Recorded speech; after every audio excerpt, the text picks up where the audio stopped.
You're listening to the Weekend Sport Podcast with Jason Pine from News Talk ZB. Let's get you to Australia. Our Aussie correspondent Adam Peacock from codesports.com.au joins us around this time every Saturday. How's your weekend going, mate? Good, mate. Good. More football this afternoon with my son playing, and looking forward to plenty of sport. Hope yours is somewhat similar too. It is indeed. Plenty of sport over here, but I want to talk about sport on your side of the Tasman. A couple of interesting issues. Rugby League's famous brothers, the Johns brothers, Matty and Andrew Johns, or Joey Johns as he's known, currently it seems embroiled in a bit of a feud. It seems to have stemmed from a heated recent radio conversation about state of origin. Is this a real thing, Adam? Yes, it is. Absolutely. They're brothers. They always blew.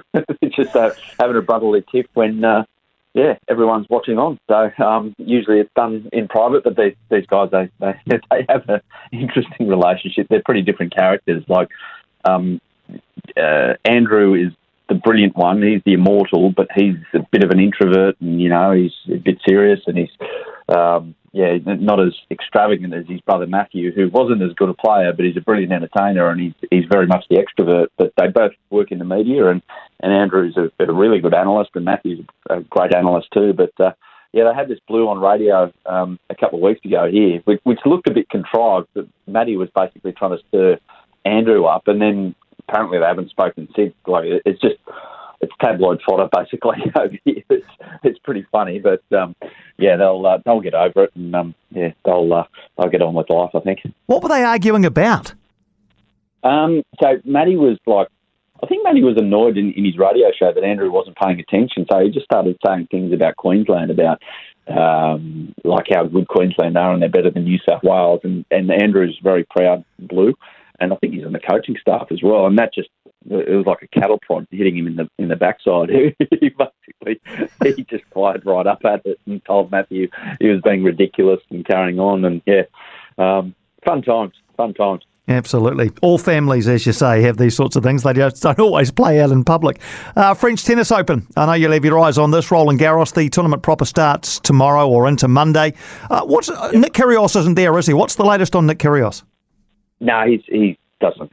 He wants nothing to do with playing on clay, basically. But he has been through some personal stuff in the last month or so. I think his mum got carjacked or something like that down in Canberra. There's like a Canberra carjack. He's not the place I would have thought that would have happened. And more seriously as well, one of his grandparents passed away, so which he was close to. So he just, I don't think he was going to play anyway on the clay, but that just confirmed that those two unfortunate events. But he'll be back to the grass. He'll be dangerous on grass. He'll be fresh, and he'll be right. But the Aussies, it's not the most stacked for the Aussies' point of view. Like we've got a few blokes in the top 100. So we've got, I think we've got about 8 guys or 9 guys in the men's draw.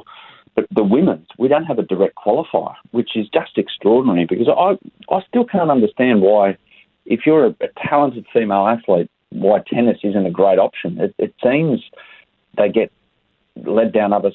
But you're probably the same over there. You've got a smaller talent pool with who can be an athlete in life, and we're the same over here. We don't have a great talent base, but they're spread across all these sports, and I think that's the big problem for women's tennis going forward, that there's so many options now for young girls who are talented at multiple sports. Tennis doesn't end up being the one. It's a bit of a indictment really on Australian tennis that we don't have a direct qualifier for the women's draw not that long after Ash Barty retired. Yeah, it's a bit of a vicious circle too, isn't it? Because without a player there like an Ash Barty to make headlines and for young players to aspire to, it almost is fewer young girls and boys might take up the game because there's no hero of the young, if you get my drift. Yeah, exactly.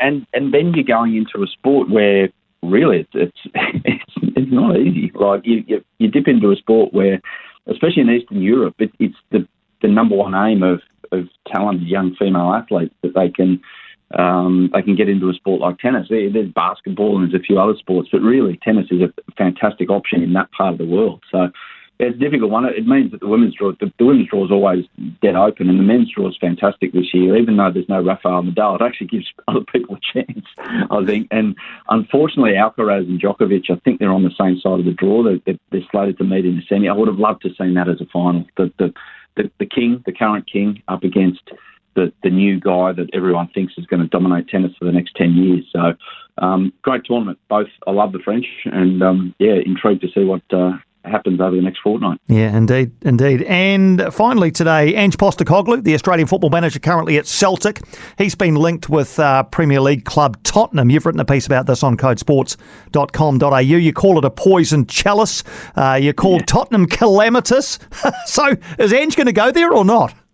Yeah, they're an easy target, Spurs, and they've got a lot of fans around the world. They're a big club. A fantastic stadium, 60,000 seater, but they seem to, at the top level, not be able to get it right. I mean, they've had serial winners through the door in Jose Mourinho and Antonio Conte, and they haven't been able to win a trophy, which is just extraordinary. So Ange would be a different way of doing it, because it would be not about reputation, it'd be about the Ange way, which is like totally wiping everything clear from what's gone on and doing it his way with high possession and a certain style of football. Is it going to happen? I'm not sure. Ange is brilliant at masking things. He was speaking overnight. He didn't say yay or nay, but talked a lot about the future and what he wanted to do at Celtic. So that might have been an indication. But you just don't know with Ange. Cards close to his chest, he'd be horrible to play poker against. So, yeah, it's a big opportunity. Eventually he's going to go there. If he keeps on doing what he's doing in Scotland, he's about to win his 5th trophy of 6 available in the last 2 years. He's going to end up in the Premier League. It's just a matter of where, and does he take the first available opportunity, which could be Spurs, or wait for something else. Interesting one to keep an eye on. Thanks as always for your time and keeping us up to date with Australian sporting matters, Adam. Wish you a great weekend, and we'll chat again next Saturday. Likewise, Piney. Have a good one. You have a good one too, mate. Adam Peacock, codesports.com.au, our regular Saturday afternoon Australian correspondent. For more from Weekend Sport with Jason Pine, listen live to News Talk ZB weekends from midday, or follow the podcast on iHeartRadio.